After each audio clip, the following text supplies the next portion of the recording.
Hey everyone!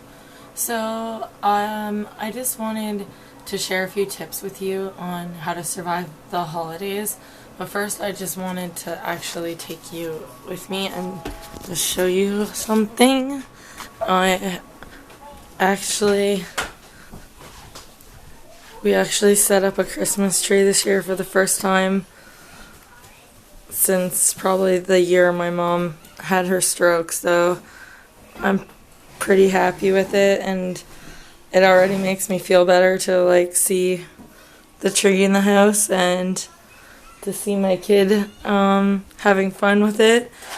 As you can see, the bottom half of the tree is bare because we have had her pulling stuff off of it already.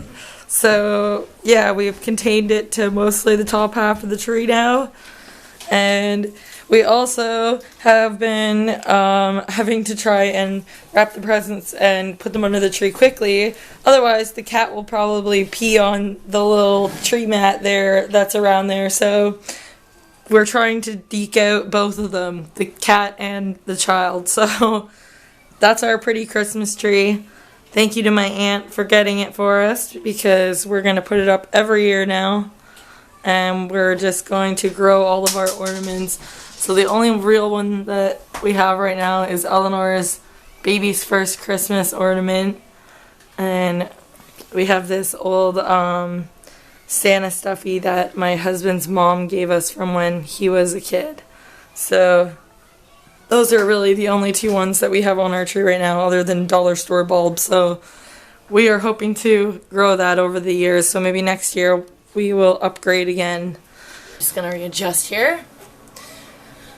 Today's video that I wanted to just give you a few tips on is to kind of how to survive holiday situations.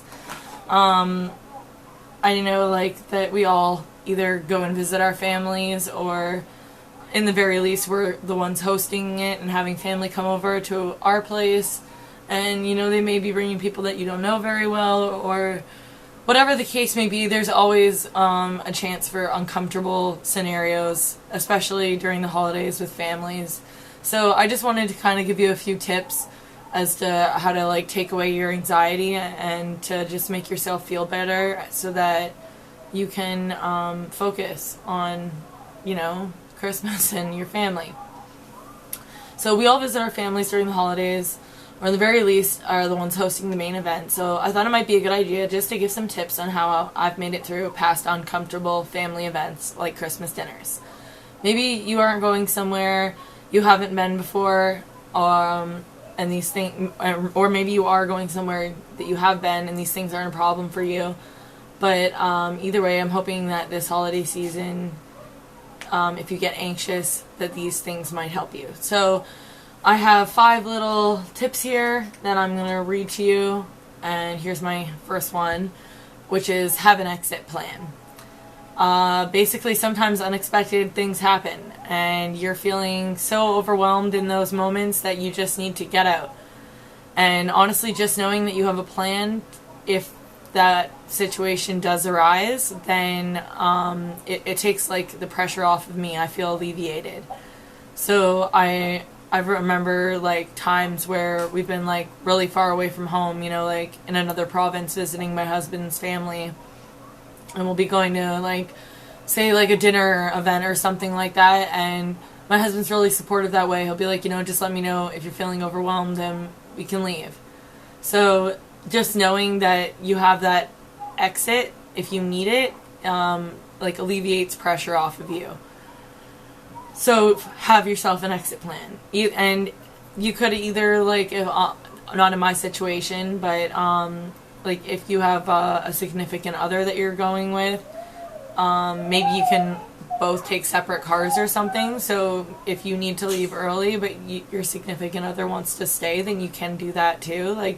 Just think of a strategy that'll work for both of you that isn't gonna cause an upset. Just make sure that you don't feel like you're being trapped in a situation. So number 2, find a safe space. So if you're feeling overwhelmed, sometimes I do in those kinds of events, I either step outside for a minute, And even if you have to make like a stupid excuse like, hey, I forgot something from the car, and just go sit in the car for 2 minutes, recollect yourself, and go back in. And if anyone says anything, just say, oh, I must have left it at home, or it wasn't important, or, just kind of like blow it off like it's no big deal. Or possible, you could just excuse yourself to the bathroom. I've used this one many times, and I remember times where I would be like staring at myself in the mirror like, okay, get yourself together, you're gonna be fine, we can make it through this. Like the reassurance thing. And you can also, I've also, like, in the past, if they have like family pets or something like that, and I've like kind of focused more on like, hey, I'm gonna go hang out with the dog for a little bit and just recollect myself, or things like that. Or if there's like a small baby being passed around or something, and that's like a calming thing for you, then offer to take the baby for a little walk around the house or whatever, just so that you're getting your space and you're not feeling overwhelmed. Number 3, don't feel bad for walking away. We all have that one family member who makes us feel uncomfortable in some way. Maybe they're just too touchy or loud, or they share too many stories, mainly about you. If you have that moment where you feel like you need to walk out of the room because of an uncomfortable topic, like politics or whatever it is that you don't like to talk about, then walk out and don't feel bad about it. Staying is just going to make you feel worse, so why do it? Just walk away. Number 4, don't let yourself be pressured. By this I mean, if after dinner, say everyone is playing cards and someone wants you to join in and you don't want to, don't feel like you have to. Don't feel pressured into those kinds of situations where you're going to be uncomfortable, or you're going to be sitting there the whole time having anxiety. Don't put yourself in those situations. Just simply say, no, that's okay, I'm going to go hang out with the kids, or no, I'm going to go do this, or I'm going to help out with the dishes, or whatever, like, don't feel bad or pressured into being put in situations that you don't feel good in. And last one, number 5, remember to enjoy yourself. As much as I generally dislike the holidays, there's always something I look forward to.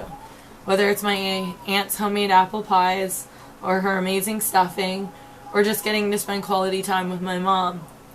As much as the holidays give me anxiety, I still try to enjoy the small things. Like my cousin and I fighting over the last glass of tomato juice always reminds me of Christmas time. Try and enjoy those things, those small things that do make you happy. The smell of turkey, the smiles of little ones, whatever it may be. Remember to enjoy it. It only happens once a year after all.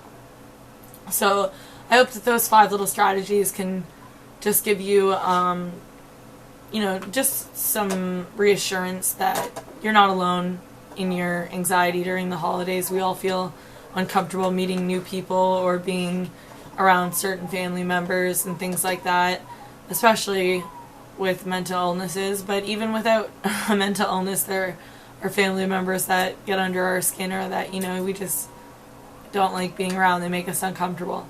So I hope that these 5 little tips can help you survive the holidays, as I like to say. And remember to stay strong, and you're never alone.